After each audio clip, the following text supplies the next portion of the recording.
The next item is item number 6, application for a certificate of appropriateness at 48 Hicks Street in the Brooklyn Heights Historic District, docket number 15-8351, block 215, lot 10, an altered building originally constructed as a federal-style frame house and built in 1829. This is an application to reclad the facades and replace storefront infill.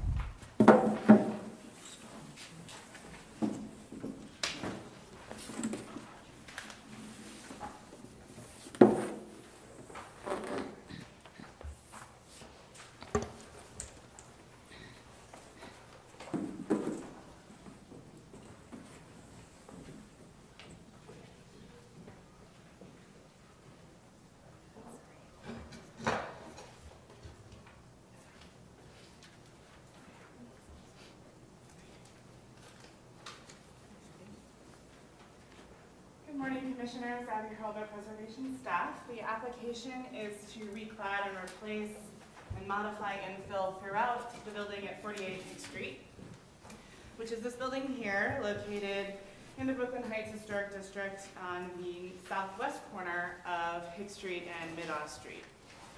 So there are 3 parts to this proposal, and the first is to reclad, to replace all of the existing modern siding with wood siding at the upper floors, and to reveal the brickwork down at the ground floor level throughout the Hicks Street and Mid-Oz Street facades. The second portion is to replace metal and glass storefront infill with new wood and glass infill. It's important to note that they are proposing a combination of composite material and wood material for the bulkheads and the cornice at the storefront level, which is not stated in the staff comments.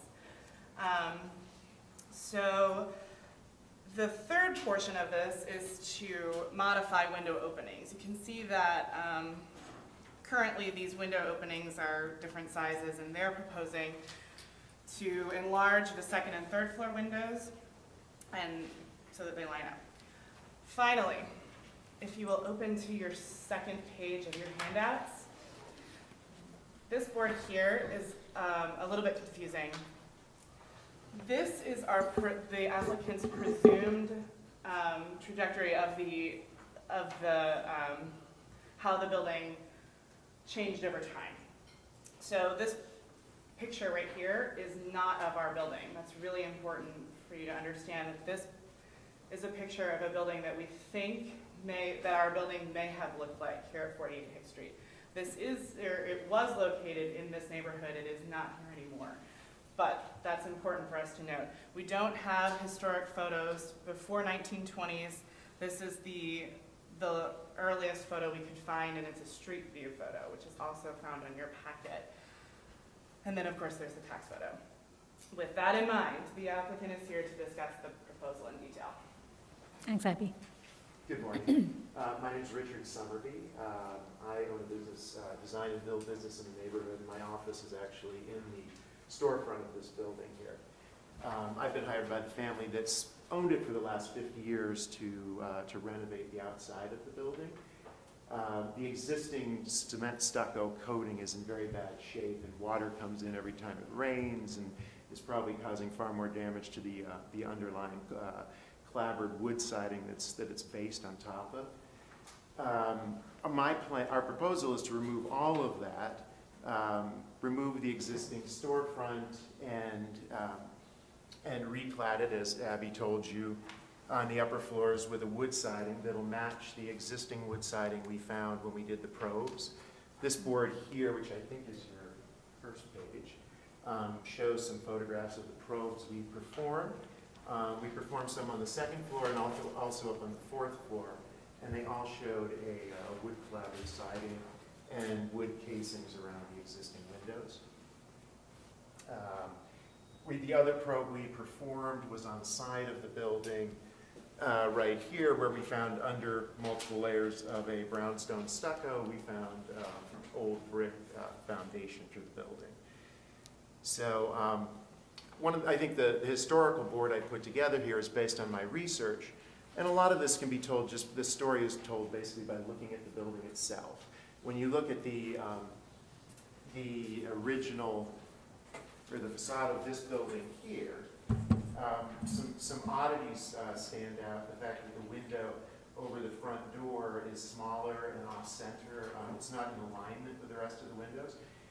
Typically, that's a condition you find in this area when the front door was originally at that level and they removed it and just kind of filled it in with a window.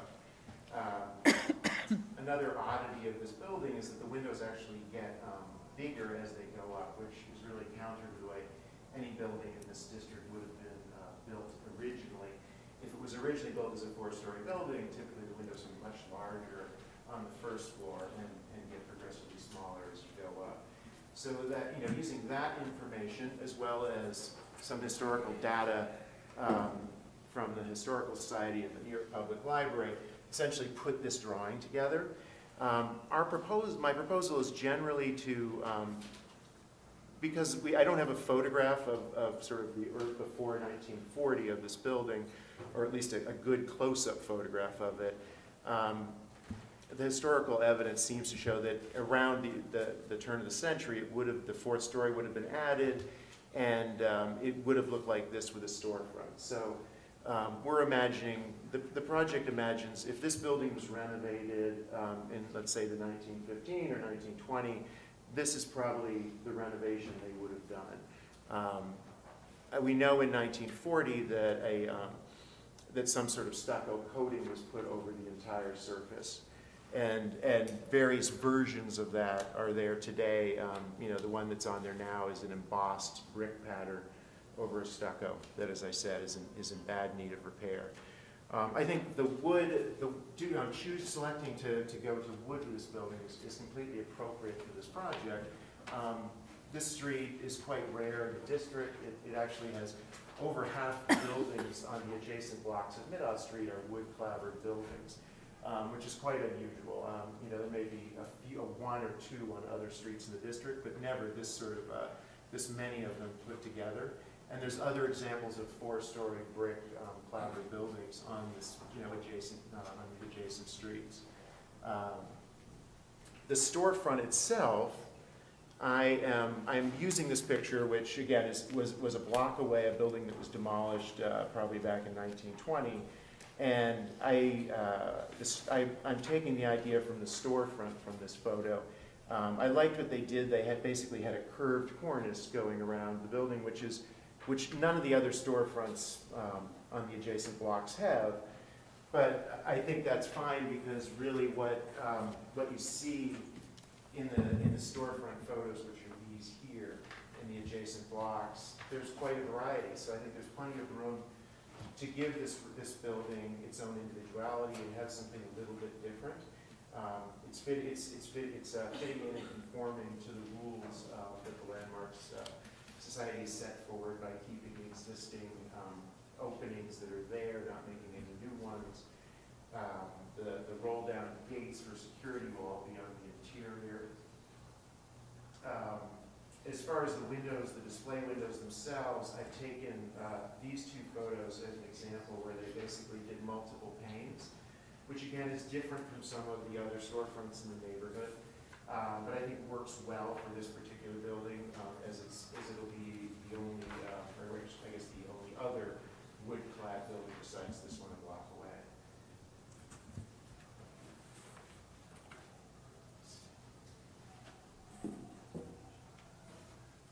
Okay. I think that's Yes. it. Any questions? Any questions?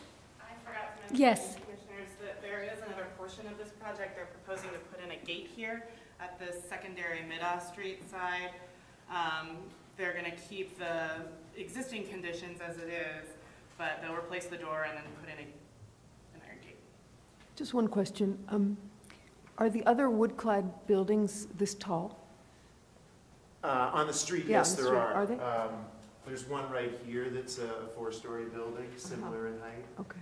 And there's actually one on this side, or I think right here, that's similar in height too. But most of them are 4 stories. Some of them do still have a peaked roof with a dormer, but others are built up. Roberta? When did that wood cladding take place? When did those buildings get I think most of these buildings were built in the early 1800s, 1830s. I think there was a big fire in New York, in Manhattan in the 1830s, and I think after that, probably more of the masonry buildings came into effect. So, although the cladding, I imagine, most of them has been replaced, but it was originally from around the 1830s. But it was replaced when, in the 50s? Various periods, because I've worked on several buildings in the neighborhood, so 20 years ago I did one, and 10 years ago I did another, and I've seen others worked on. Were replacing with wood, or was it masonry you were covering with wood? No, they're all wood frame, post and beam buildings. Sometimes they have brick infill between the studs as a fire stop, and then the wood, we put new wood clapboard over. Right, she's And we asking matched- what was before. Was it wood? You were replacing wood with wood? Yes, and this building has wood, you can see here, there's wood clapboard underneath that looks like it's the original, it's fairly old. All right, any other questions? Okay, Judy Stanton?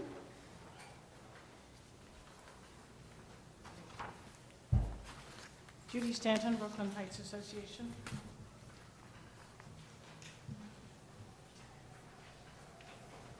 We commend the applicant for undertaking this interesting and challenging work on one of the older wood frame buildings in the Brooklyn Heights Historic District that, like many of its type and age, has seen many alterations.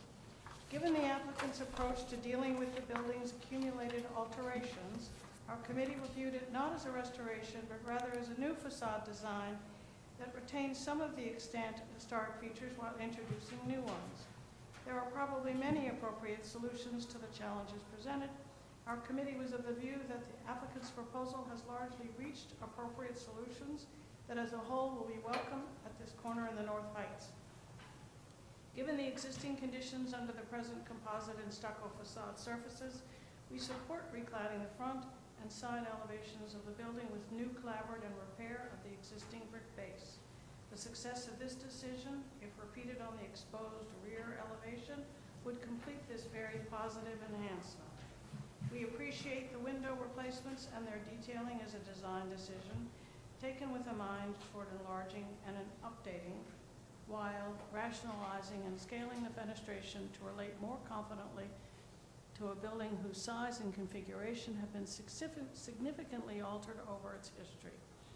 Our committee took a similar view to the decision to retain the metal cornice that, though certainly not original to this once small federal house, was a design gesture of another historical period, an earlier moment of major transformation of the property. While a metal cornice, Victorian scale windows, and a wood facade are not normally found together, we can support the desire to retain the one while introducing the other, all in concert with wood siding reintroduced as a familiar and sympathetic cladding. Not unlike the metal bracket cornice, the ground level commercial opening is surely not original to the building. The storefront infill, as well as the building entrance, apparently have themselves been altered several times since their introduction and sometime in the later 19th century or early 20th century. Research for original detailing of these elements by the applicant has uncovered little to guide the new design. The decision to base the design for these new ground floor elements on historic examples in and around the district has merit, which our committee applauds. However, we feel that the design as presented still could be simplified and refined in scale. We urge that further consideration be given to this significant part of the project. Thank you. Thank you. Kelly Carroll? Kelly Carroll, Historic Districts Council.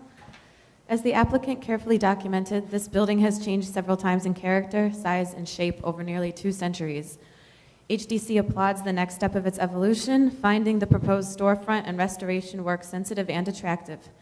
Elements such as a new corner cast iron column and clapboard are the types of details that solidify Brooklyn Heights' architectural aesthetic. The committee requests, however, that the brick be rebuilt as an alternative to stucco, which might otherwise detract from this very sensitive project. Thank you. Thank you. Are there any more speakers? All right. Do you want to say anything else into the record? We are actually rebuilding. That's what I thought. Right, it's no more stucco. Right at the base, it's actually going to be brick. And in fact, I think in some of the photographs you've shown that there are other locations where you have this juxtaposition or this transition between brick and clapboard at the second floor level. Another question. Yes, Roberta? Did they, and I think they looked at a trim above the brick, between the brick and the wood? Right, so that, Street. right, I think it's helpful to see that photograph, if you want to show that. This one. Right, because it shows another building that has a similar detail of brick and the clapboard, the siding. So I think there they have, is this? Yeah, it's forward of it. Is that's going to be the situation over here as well? It'll probably be a little bit forward, because I imagine the underneath the structures may be setting back slightly, and we usually put plywood cladding on and then the board, so it'll come a little forward, but not 6 inches or anything, maybe an inch. I mean, typically the But way there'll be a the brick- planar difference, is that Yeah, right? there'll be some sort of planar Okay. difference.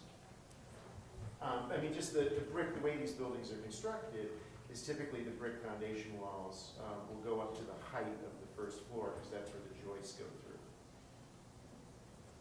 Okay. Anyway, fine, it's lower than the original.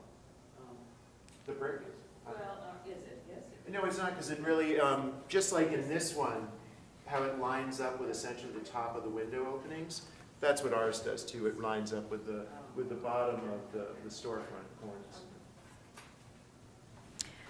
All right, any questions, any concerns? It seems like a nice sort of restoration or recladding of the building at this corner. Okay, we can close the hearing. Okay, Michael, would you like to read that, please? Thanks. The matter of 48 Hicks Street, the Brooklyn Heights Historic District, an application to reclad the facades and replace storefront infill. I recommend approval, finding that this building has had several significant alterations, including redesigns and enlargements throughout its history. That the proposed alterations will return the building closer to one of its periods of significance without eliminating any existing significant intact architectural features. That restoring the building closer to its historic 1920s appearance will be compatible with the surrounding historic streetscapes, which feature numerous buildings of this type and character. That the proposed wood siding and trim 2/2 double-hung wood windows will be harmonious with the streetscape and will be in keeping with such features historically found at the late 19th and early 20th century buildings of this type, size, and style. That the historic brickwork at the base of the building will be salvaged and reused to the extent possible and replaced to match the historic appearance of the masonry as needed. That modifying the window opening sizes to eliminate the slight variation in their height between the floor levels and replacing the existing simply designed shop front, which may date to 1939, will not eliminate any significant architectural features or diminish the unity of the compositions of the facade. That the proposed shop front will be in keeping with the variety of shop fronts present within this historic district in the early 20th century in terms of materials, proportions, design, and details. That the residential entrance will be consistent with residential entrance alterations of buildings of this type and style in the early 20th century in terms of its basic design and lesser prominence within the overall facade hierarchy. And that the resurfacing of the existing modern rear yard wall and its replacement entrance door and gate will be simply designed and utilize material and finishes typical of secondary elements throughout the historic district, helping the wall, door, and gate to remain harmonious subordinate features at the site and within the streetscape. Second, all in favor? Aye. Any opposed? This application's been approved.